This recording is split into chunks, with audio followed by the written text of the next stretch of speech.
শুরুতে জানিয়ে দিব শিরোনাম। অপকর্মকারীদের আইন শৃঙ্খলা বাহিনীর হাতে তুলে দেওয়ার অনুরোধ নীরবের। যাদের জনগণের প্রতি কোনো আস্থা নেই তারাই নির্বাচন বানচালের ষড়যন্ত্রে লিপ্ত, এই মন্তব্য করেছেন বিএনপি জাতীয় নির্বাহী কমিটির সদস্য আবু নাসের মোহাম্মদ রহমাতুল্লাহ। এতক্ষণ শুনছিলেন শিরোনাম, এবার জানিয়ে দিব বিস্তারিত। বিএনপিতে চাঁদাবাজ, সন্ত্রাসী ও অপকর্মীদের কোনো স্থান নেই বলে দৃঢ়ভাবে জানিয়েছেন দলটির ঢাকা মহানগর উত্তর শাখার সাবেক আত্মহার সাইফুল আলম নীরব। এ সময় বিএনপির নাম ভাঙিয়ে যারা চাঁদাবাজ বা সন্ত্রাসে লিপ্ত তাদের আইন শৃঙ্খলা বাহিনীর হাতে হস্তান্তরের জন্য এলাকাবাসীকে অনুরোধ জানানো হচ্ছে।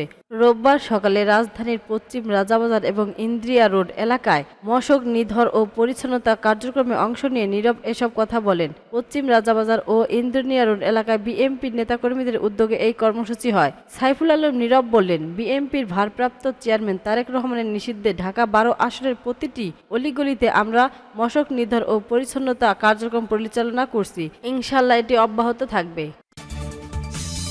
জনগণের প্রতি যাদের আস্থা নেই তারাই নির্বাচন বানচালের ষড়যন্ত্রে লিপ্ত বলে মন্তব্য করেছেন বিএনপির জাতীয় নির্বাহী কমিটির সদস্য আবু নাসের মোহাম্মদ রহমাতুল্লাহ। শনিবার 6 সেপ্টেম্বর বিএনপির 47তম প্রতিষ্ঠাবার্ষিকী উপলক্ষে বরিশাল সদর উপজেলায় টুঙ্গিপাড়া ইউনিয়নের নেহালগঞ্জ ফেরিঘাট এর আরিয়াল খাঁ নদীতে মৎস্য অবমুক্তকরণ কর্মসূচির পূর্বে আলোচনা সভায় প্রধান অতিথি বক্তব্য একথা বলেন তিনি। এ সময় রহমাতুল্লাহ বলেন, দীর্ঘকাল ধরে দেশের জনগণের ভোটে নির্বাচন সরকার না থাকায় সাধারণ মানুষের চাহিদা অনুযায়ী দেশে পরিচালিত হচ্ছে না। এমনকি এক যুগের বেশি সময় ধরে ভোটার হওয়ার সত্ত্বেও নাগরিকের ভোট একটি অংশ ভোট দেওয়ার সুযোগ পায়নি ফাঁসিবাদী শাসনের কারণে। যারা দেশে মানুষ অধীর আগ্রহে অপেক্ষা করছে নিজে ভোট দিয়ে একটি নির্বাচন সরকার প্রতিষ্ঠিত করবে। তিনি বললেন, দুঃখজনক হলেও সত্য, ফাঁসিবাদীদের বিরুদ্ধে শক্তির পরিচয় পরিস্থিতি কিছু রাজনৈতিক দল নন ইস্যুতে ইস্যু বানিয়ে নির্বাচন বানচালের হুমকি প্রদান করছে, যা প্রকারান্তরে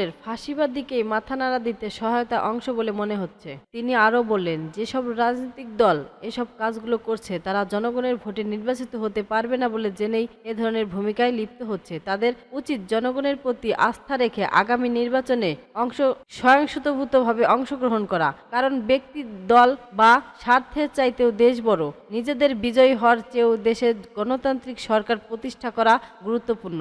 রহমাতুল্লাহ বললেন, যারা দেশের স্বার্থকে বড় করে দেখতে পারে না তাদেরকে দেশপ্রেমিক রাজনীতিক বলা যাবে না। বিএনপির ভারপ্রাপ্ত চেয়ারম্যান তারেক রহমান ঘোষিত 31 দফার আলোচিত একটি উন্নয়ন রাষ্ট্র গঠনের লক্ষ্যে বিএনপির মনোনীত প্রার্থীকে ধানের শীষে বিজয়ী করার লক্ষ্য সকল গণতান্ত্রিক শক্তিকে ঐক্যবদ্ধ থাকার আহ্বান জানান তিনি। কর্মসূচিতে আরও উপস্থিত ছিলেন টুঙ্গিপাড়া ইউনিয়নের বিএনপি যুগ্ম আহ্বায়ক আনোয়ার মৃধা, সদর উপজেলায় তাঁতি দলের সভাপতি এম এ কাশেম, 7 নং ওয়ার্ডের বিএনপি সভাপতি এম এ কাশেম, 8 নং ওয়ার্ডের বিএনপি সাধারণ সম্পাদক নিজাম শিকদার, 1 নং ওয়ার্ডের স্বেচ্ছাসেবক দল নেতা শাহিন শিকদার, বরিশাল নগর ছাত্রদলের যুব সাধারণ সম্পাদক হাজির দাওয়ান ইস্তি, ছাত্রদল নেতা আশিক মাহমুদ, জেলা ছাত্রদলের সভাপতি আশিক মাহমুদ আল মামুন, ইলিয়াস আহমেদ, বরিশাল বিশ্ববিদ্যালয়ের ছাত্রদল নেতা রেজা শরীফ, টুঙ্গিপাড়া ইউনিয়নের ছাত্রদল নেতা জাহিদুল ইসলাম শাকিল উপস্থিত ছিলেন।